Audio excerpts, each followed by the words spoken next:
तो जो first ratio है वो कहलाता है आपका करंट रेशो, है ना।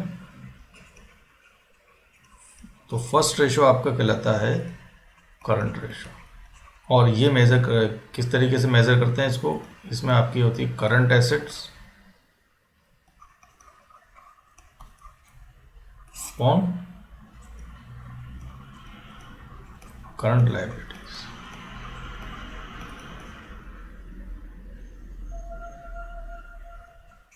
ठीक है, करंट एसेट्स आपने देखा बैलेंस शीट के अंदर, कंपनी की बैलेंस शीट को जब हम चेक करते हैं, हम एक बार मैं बैलेंस शीट को मैं आपको दिखा देता हूँ। आप लोगों ने अगर बैलेंस शीट को किस तरीके से कौन कौन से एसेट्स करंट एसेट्स में आते हैं, तो उससे पहले हम समझने के लिए एक बार देखते हैं बैलेंस शीट को, देखते हैं पहले। ये है बैलेंस शीट, ये है मैंने टी फॉर्मेट में यहाँ पे आपको प्रेजेंट किया। आजकल शेड्यूल 3 के हिसाब से आपको लॉन्ग फॉर्मेट में हम बैलेंस शीट को प्रेजेंट करते हैं।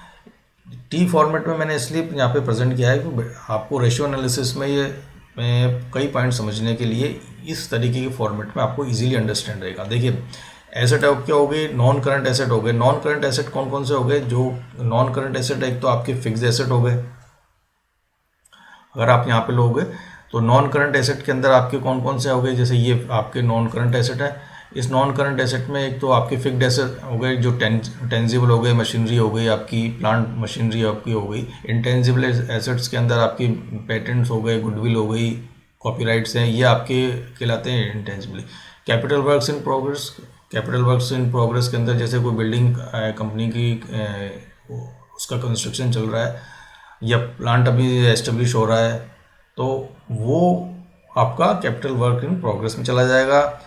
इंटेंजिबल एसेट्स जो R&D के अंदर कंपनी कुछ इस तरीके की चीज़ को डेवलप कर रही है, पेटेंट कुछ डेवलप हो रहा है, तो वो आपका उससे रिलेटेड हम इंटेंजिबल एसेट्स अंडर डेवलपमेंट में ले लेते हैं।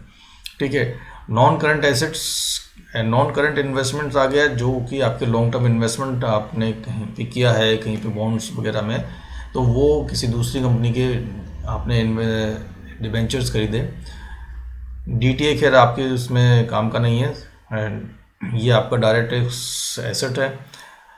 लॉन्ग टर्म लोन और एडवांसेस, जो आपने किसी को लोन एडवांसेस या लोन दे रखा है, वो आपके लॉन्ग टर्म, ये भी आपके नॉन करंट एसेट में चले गए। और आपके अदर नॉन करंट एसेट्स हो गए, जो भी कोई और अदर ऐसा लॉन्ग टर्म एसेट्स हैं जो कि हम करंट एसेट में नहीं हैं। अदर करंट एसेट में जो आपके आ जाएंगे वो आपकी क्या क्या आएगी, करंट इन्वेस्टमेंट्स हो गए, FD हो गई, जो शॉर्ट टर्म FD वगैरह होती है, इन्वेंट्रीज कंपनी की हो गई, ट्रेड रिसीवेबल्स हो गए, कैश एंड कैश के का बैलेंस जो बैंक में है या कैश इन हैंड है, वो आपका इसमें आ गया। शॉर्ट टर्म लोन्स और एडवांसेस आपने दिए हुए हैं, जैसे किसी को आपने किसी एम्प्लॉय को अगर आपने एक 1 मंथ की सैलरी दे दी, 2 मंथ की सैलरी एडवांस में दे दी, तो वो आपका शॉर्ट टर्म लोन और एडवांसेस में चला गया। और इसी तरीके का कोई और आपका करंट एसेट्स है, यानी कि आपने कोई प्रीपेड वगैरह कर रखा है, कि कंपनी ने प्रीपेड दे रखा है किसी को शॉर्ट टर्म या सिक्योरिटी एडवांस, या अपने क्लाइंट को एडवांस पेमेंट कर रखा है, या इस तरीके का कोई भी अमाउंट जो आपका करंट एसेट में आ जाएगा। तो करंट एसेट वो एसेट्स हो गए जिसका कि कंपनी को हम क्या कहेंगे, वो एसेट्स करंट एसेट कहलाते हैं जिसका कि convert to cash in within 1 operating cycle या विद इन 12 मंथ्स पीरियड के अंदर वो कैश में कन्वर्ट हो गया। ठीक है, तो वो आपका कहलाता है करंट एसेट में। करंट लाइबिलिटीज़ आपकी कौन कौन सी हो गई, शॉर्ट टर्म बोरोइंग हो गई, ट्रेड पेबल्स हो गए, या other current liabilities, short term provisions वगैरह जो भी हम बनाते हैं, वो आपके करंट लाइबिलिटीज़ में आ जाएंगे। ठीक है, ये जो करंट एसेट्स और करंट लाइबिलिटीज़ हैं, ये हमारे काम आएंगे किसमें, करंट रेशो कैलकुलेट करने में। तो करंट एसेट्स के अंदर यहाँ पर जैसे अभी अब मैंने देखा था, करंट एसेट्स के अंदर आपके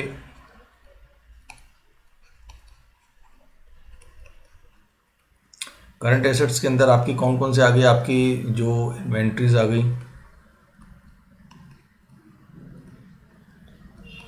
डेटर्स आ गए या रिसीवेबल्स आ गए। ठीक है, इसके अलावा आपके शॉर्ट टर्म इन्वेस्टमेंट्स हो गए, अगर कोई इन्वेस्टमेंट आपने कर रखा है तो वो इन्वेस्टमेंट्स हो गए। ठीक है, कैश बैंक बैलेंस आपका होगा वो आ जाएगा आपका इसमें। ये जितने भी एसेट्स हैं, ये आपकी कहलाएंगे करंट एसेट। इसी तरीके से आपकी करंट लायबिलिटीज़ जो होंगी, वो करंट लायबिलिटीज़ क्या होंगी? करंट लायबिलिटीज़ आपकी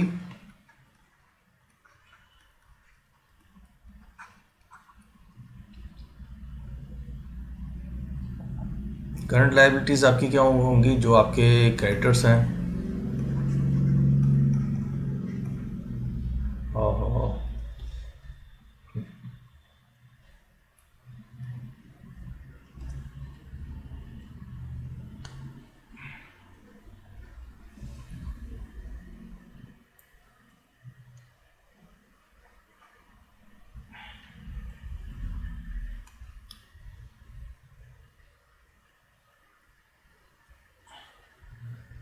ये आपके क्रेडिटर्स हो गए, ये आपके क्रेडिटर्स हो गए, ये आपके पास एक्सपेंस पेबल्स हो गए, ये आपके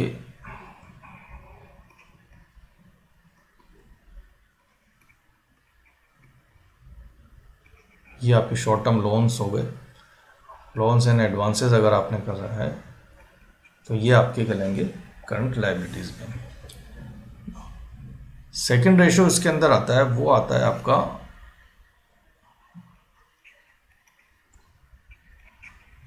एसेट टेस्ट रेशो, या उसको हम बोलते हैं क्विक रेशो, दोनों ही बोलते हैं। तो यहाँ पे जो क्विक एसेट्स होती हैं, यहाँ पे आपकी ये रेशो कहलाता है quick assets upon current liabilities में। करंट लायबिलिटीज़ जो हमने ऊपर कैलकुलेट की है वो करंट लायबिलिटीज़ वही रहती हैं, सिर्फ एसेट्स के अंदर हम उन एसेट्स को यहाँ पे लेते हैं क्विक एसेट्स के नाम से, जो रेडीली आपके कैश में कन्वर्ट हो जाती हैं। यानी कि ये वो एसेट्स होती हैं जो विद इन शॉर्ट पीरियड में हम उनको कैश में कन्वर्ट कर लेते हैं। तो उसमें से जनरली क्या क्या है आपके जो करंट एसेट्स हैं, करंट एसेट्स आपने जो ऊपर कैलकुलेट किए, तो क्विक एसेट्स के लिए आप इसको लिखोगे कि आपने जो करंट एसेट्स आपने ऊपर कैलकुलेट किए उसमें से माइनस करना है आपको, जो काउंट नहीं लेना है वो लेना है। एक तो इन्वेंट्रीज को नहीं लेना है आपको, इसी तरीके से आपको कोई प्रीपेड आपने कर रखा है, प्रीपेड एसेट आपका है, तो वो आपको प्रीपेड एसेट इसमें आपको नहीं लेना है। ठीक है, ये आपको ध्यान रखना है कि करंट एसेट्स में से आपको इन्वेंट्रीज और प्रीपेड एसेट्स आपका है, ये प्रीपेड अमाउंट आपने पे कर रखा है जिसको हमने करंट एसेट में ले रखा है, वो माइनस कर देंगे तो हमारे पास जो एसेट्स आएंगे, ये करंट क्विक रेशो नहीं है एक्चुअली यहाँ। ठीक है, यहाँ पर मैं इसको इधर ले लेता हूँ। ठीक है, ये आपकी ये यहाँ पे, ठीक है, तो ये आपका क्विक एसेट्स के अंदर ये चीज़ आपकी क्या क्या आएगा, जो करंट एसेट्स में से इन्वेंट्रीज और प्रीपेड एसेट्स दोनों नहीं आएंगे। अब पॉइंट ये आता है कि लिक्विडिटी रेशो या current asset upon current liability करने से हमें कंपनी की शॉर्ट टर्म सॉल्वेंसी कैसे पता पड़ेगा। तो ये current assets upon current liability, current asset क्या है? करंट एसेट्स हम उन एसेट्स को बोलते हैं जो with in a short period of time या विद इन ऑपरेटिंग साइकिल और विद इन 12 मंथ के टाइम में कन्वर्ट हो जाएंगी कैश के अंदर। जैसे इन्वेंट्रीज है, इन्वेंट्रीज को एक entity with in a period of 12 month, ये एज्यूम हुआ कि भाई वो 12 मंथ के पीरियड में वो इन इन्वेंट्रीज को सेल कर देगा और सेल करने के बाद में उससे को रियलाइज कर लेगा कैश के रूप में।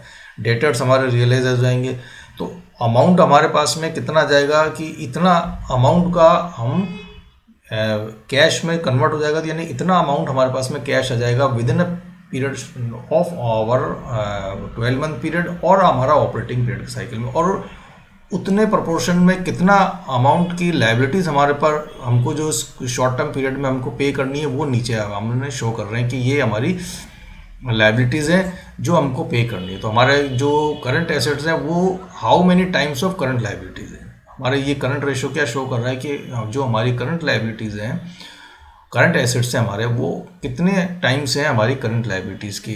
तो जो अगर जो मार्जिन शो हो जाएगा, वो मार्जिन अगर ये रेशो आपका आता है जिसको हम सेफ मानते हैं, ये करंट रेशो आ जाता है 2:1 का रेशो, यानी कि हमारी करंट एसेट्स अगर हमारी करंट लायबिलिटीज़ के डबल हैं तो हम भी मानते हैं कि कंपनी की ये एक हार्ड एंड फास्ट रूल नहीं है, बट एक जनरल में एक ही माना जाता है कि अगर आपकी करंट एसेट्स जो हैं वो करंट लायबिलिटीज़ की डबल है तो 2 टाइम्स हैं, तो ये शो कर रहा है कि कंपनी के पास में अपनी करंट लायबिलिटीज़ को पे करने के लिए सफिशिएंट मार्जिन अवेलेबल है, और कंपनी अपनी जो लायबिलिटीज़ है, करंट लायबिलिटीज़ है, उनको टाइमली पे कर देगी। एसेट, क्विक एसेट्स के अंदर हमने क्या मानते हैं, इसका रेशो जो आइडियल रेशो है वो माना जाता है आइडियल रेशो 1:1, यानी कि क्विक एसेट्स अगर आपके पास में उतनी है जितनी की करंट लायबिलिटीज़ है तो कंपनी अपने करंट लायबिलिटीज़ को टाइमली पे करेगी, अपने जो ऑब्लिगेशंस उसको टाइमली पे करेगी और उसमें डिफ़ॉल्ट नहीं करेगी। ये यहाँ पर आपको ये जो रेशो है आपका वो ये शो कर देता है। ठीक है, अब हम आगे हमारे नेक्स्ट वीडियो में मैं शो करेंगे कि किस तरीके से इनसे के पर बेस्ड क्वेश्चन एग्जाम्स में आते हैं और उनको किस तरीके से हमको सॉल्व करेंगे।